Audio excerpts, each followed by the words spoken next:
Like, if you're out there flattering him and say, I'm going to work with you in your noble mission to embrace free expression, which of course is bullshit. Trump is like, wants to, make it easier to sue people for libel and defamation. He wants to ban flag burning. I mean, he wants to deport anyone who says something he doesn't like about the foreign country of Israel, et cetera, et cetera. But he knows that if he flatters Trump and frames him in positive terms, that's going to be better for him. Mark Zuckerberg of Facebook is the latest CEO to kiss the ring of Trump. He laid out his new plans for how they're going to change their policies within Facebook. Krystal and Saagar of Breaking Points broke all this down. We're going to take a look at clips from Breaking Points. I'm going to chime in from time to time as well. Let's check this out together. Effectively has removed political content from their algorithm. Here, Zuckerberg says they are reversing that policy. Back civic content. For a while, the community asked to see less politics because it was making people stressed. So we stopped recommending these posts. But it feels like we're in a new era now, and we're starting to get feedback that people want to see this content again. So we're going to start phasing this back into Facebook, Instagram, and Threads while working to keep the communities friendly and positive. Fifth, we're going to move our trust and safety and content moderation teams out of California, and our US-based content review is going to be based in Texas. As we work to promote free expression, I think that it will help us build trust to do this work in places where there is less concern about the bias of our teams. Finally, we're going to work with President Trump to push back on governments around the world that are going after American companies and pushing to censor more. The U.S. has the strongest constitutional. All right, so there we go. I didn't even play all of the amazing parts where he goes after the quote unquote legacy media, which I should note that he partnered with and listened to for basically the entirety of the Trump era. Look, you can read this in a variety of ways. I would read it in two. One is this is a company that rightfully should be scared of government policy and of antitrust lawsuits. It is under active litigation right now from the United States government over, Department of Justice antitrust violations. So that's one. Two is obviously they also were on the different side of the literal popular vote of this election. One of the things that he notes in there is that the legacy media has constantly been pushing this narrative that misinformation is a threat to democracy. That he has said, he's like, clearly, we are out of step, he says, quote, with the mainstream discourse and he even cites issues like gender and immigration, two of obviously the most hot button issues. So it is both like a retrenchment of quote unquote, like woke content moderation. But I think obviously it fits also with his, the company itself. Meta is a $100 billion or whatever market cap. I don't even know what it is right now. This is a company tremendously vulnerable to Department of Justice policy, and he wants to get on the good side of Donald Trump. Remember, he's donating as well $1 million to the Donald Trump inaugural fund. So there's a confluence of personal interest, of cultural interest, and for me, it's just crazy. This is a man who I watched in real time go from giving a speech defending the ability of Holocaust deniers, which I agree with, by the way, as unpopular as that may sound, to be able to post on a Facebook platform. He then reverses that policy some years later, giving in to this, legacy media stuff. Then 5 years later, decides to give this Georgetown speech where he's like, actually, we stand for free expression, and that's why you should ban TikTok. And now it's just the constant moving around shows both the influence that these corporations are under, both from their shareholders, from the media, and others, but also just, it can be so capricious. Yeah. To just walk, and if they had just stuck with the first principles from the very beginning, they would have been better off. But I truly believe that. That's the thing, is they don't have principles. They're like, don't get confused to think that they have principles.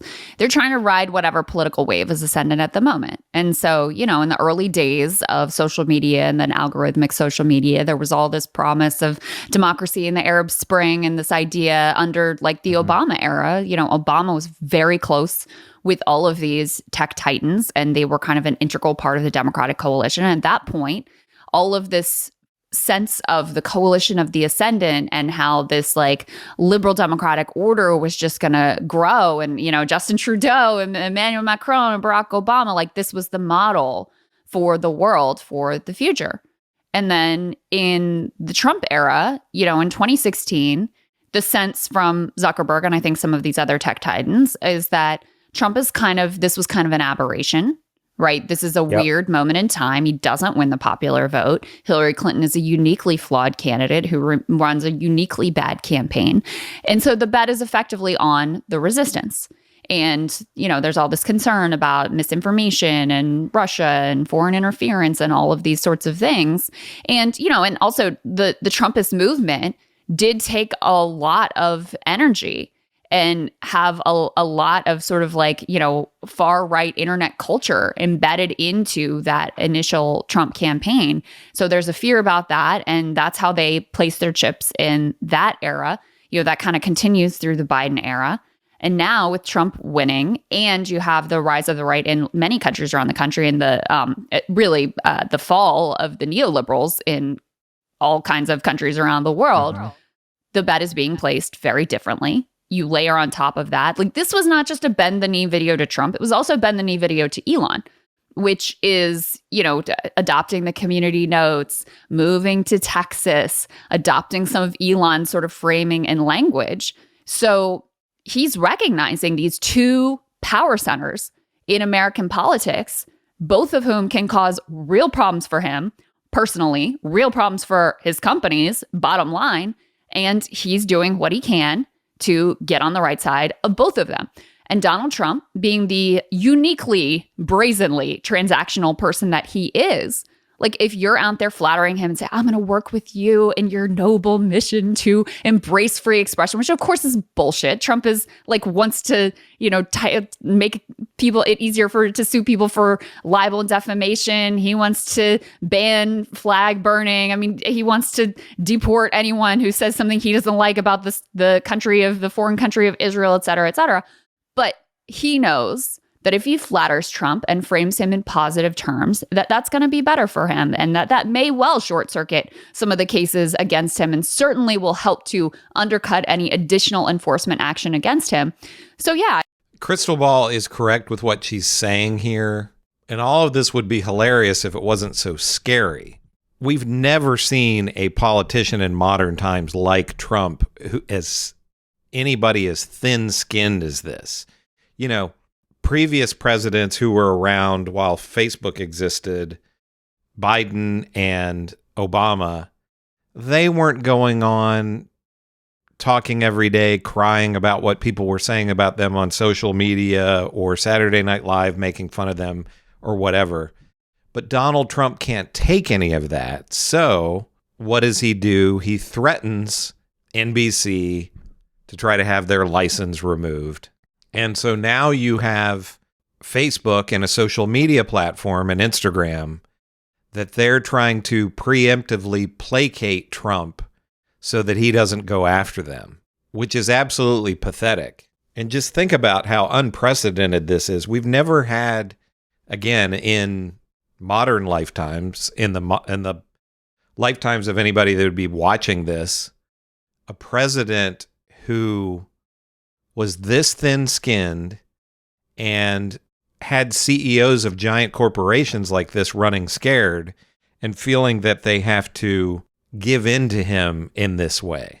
I hope that some of the platforms will actually stand up to him so that you can continue to get shows like this, like what I'm trying to do here with my show and what Krystal Ball and others are doing with their shows.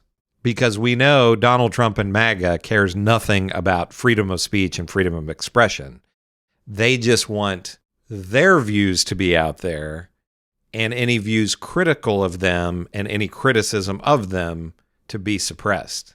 I see this in a line with Tim Cook and Sam Altman. Altman is the other one who's a sort of prime example of doing the knee bend, not just to Trump, but also to Elon, with whom he has like personal grievance, but has gone out of his way to be like, oh, I think Elon's going to do a great job at Doge. I know he would never use like personal animus or petty grudges against people. Of course he wouldn't do that. So this is kind of the story of this moment in time, and of the way these corporate titans are reading the global political mood and certainly the American domestic political mood. Yeah, it is genuinely amusing. I also think there's been a personal evolution with Mark Zuckerberg ever since he got into martial arts. For example, here we have Mark has announced that Dana White will be joining the board of Meta. He says, I am excited to kick off the year with some exciting news we've been working on for a while. Dana White and a few others are joining Meta's board of directors. We have massive opportunities. He is the president, CEO of UFC, built into one of the most popular, fastest growing, most popular sports enterprises in the world. So another nod to MAGA, another bend of the knee to MAGA. These next 4 years are just going to be insane. I mean, there's just so much stupidity and insanity that we're going to see. I mean, we saw this in 2016 in the 4 years that followed. But man, these next 4 years are going to be stupid. And it's absolutely pathetic to see these large corporations and media figures bending the knee to Donald Trump. Now, with what Krystal Ball is saying here with some of these other CEOs, I don't think they're going to be able to flatter Elon the way they do Donald Trump. You know, flattery works with Trump. Trump was saying that the first time around, these CEOs didn't want to be his friend, but now they want to be his friend. Imagine, I mean, what a junior high way of looking at things. This guy's the president of the United States, and he's concerned about these people being his friend. Let me know what you think about all of this. Do you think Mark Zuckerberg doing this, bending the knee, caving into Donald Trump, is this going to be much ado about nothing? Is he just going to say these things and hope that that's enough to appease Trump? Or do you really see, what I'm concerned about is we're going to see more and more right-wing misinformation make it onto platforms, and then the actual truth and progressive views being suppressed. That's what I'm concerned about. Let me know in the comments what you think about all of this. Do you think Krystal Ball is correct with her assessment here? Make sure to give me a like and subscribe. This is Chris on Culture. I will see you in the next video.